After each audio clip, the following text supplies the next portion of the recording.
विजयनगर में गंगू नाम का व्यक्ति रहता था।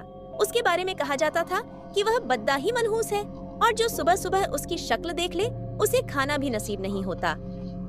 धीरे धीरे यह बात पूरे विजयनगर में फैल गई और महाराज कृष्णदेवराय को भी इसके बारे में पता चला। उन्होंने सोचा कि उनके राज्य में इस तरह के मनहूस व्यक्ति का रहना उचित नहीं है, किंतु राजा बहुत न्यायप्रिय थे। उन्होंने सोचा कि पहले वो यह देखना कहते हैं कि इस बात में कितनी सच्चाई है। क्या राजा ने अपने सेनापति को आदेश दिया कि गंगू को उनके सामने लाया जाए। सैनिकों ने गंगू को महाराज कृष्णदेवराय के समक्ष पेश किया।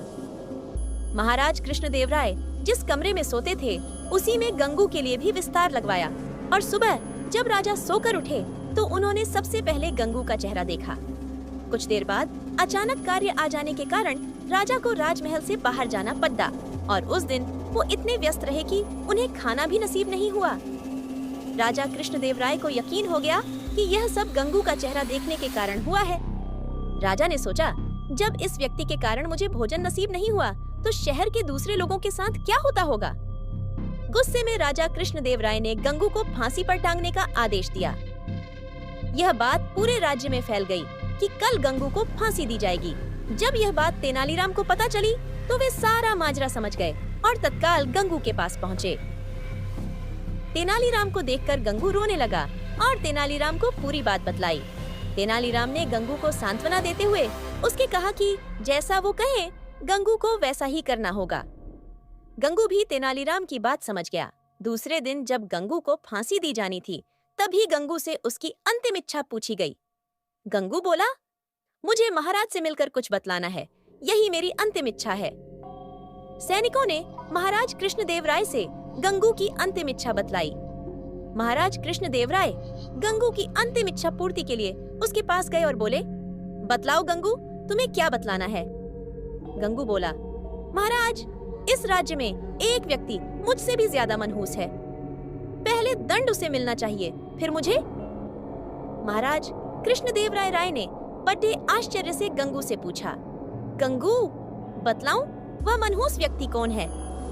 गंगू बोला, महाराज, वह मनहूस व्यक्ति कोई और नहीं बल्कि इस राज्य का राजा अर्थात आप हैं। यह सुनकर महाराज कृष्णदेवराय अत्यधिक क्रोधित हुए और बोले, जानते हो गंगू, तुम क्या बोल रहे हो, इसके बदले तुम्हें दंड भी मिल सकता है। गंगू बोला, महाराज, मृत्यु दंड से बड़ा कोई दंड हो सकता है क्या? यह तो आप मुझे दे ही चुके हैं। कृपया आप मेरी विनती सुन लें, इसके बाद आप जो भी दंड देंगे वह मुझे सहर्ष स्वीकार होगा। यह सुनकर महाराज का क्रोध कुछ शांत हुआ और बोले, तुम्हें जो कहना है कहो। गंगू बोला, महाराज, कल सुबह जब आपने मेरा चेहरा देखा तब आपको दिन भर भोजन नहीं मिला। तब आपने मुझे मनहूस समझकर मृत्यु दंड दे दिया। ठीक उसी समय कल सुबह मैंने भी आपका चेहरा देखा था और मुझे फांसी की सजा मिल गई। मतलब आप मुझसे भी ज्यादा मनहूस हुए। महाराज कृष्णदेवराय को पूरी बात समझ आ गई और उन्हें अपने निर्णय पर पछतावा हो रहा था।